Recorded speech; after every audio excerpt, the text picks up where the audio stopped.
Yan guys, syempre hindi naman ML ang content natin ngayon, kundi a day in my life bilang poging at good student. Yan. Oh, di ba ang galing ko mag voice over, wala na akong masabi. Yan, maliligo nga pala tayo dyan. Oh, may pa-transition pa talaga si kuya. Wow, magic. O, di ba magic? Proud pa siya niyan. O, tapos iyan, syempre kakaligo natin guys. Magpapalit naman na tayo ng damit. Syempre papasok tayo, syempre good student.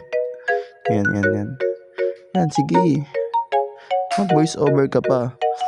Wow, galing. Ano yung gagawin mo na naman kuya? Ha? Ano yung gagawin mo? Ma-amaze yata tayo guys. Wow! Magic! Hey! Yan.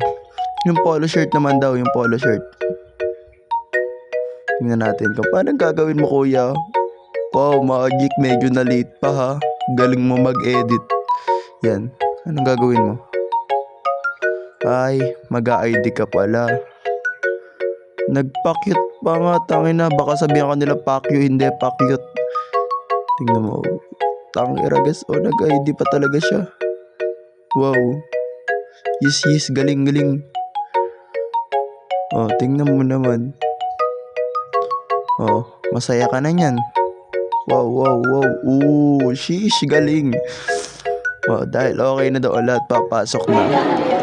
Ganito nga pala ako sa school guys. Boring.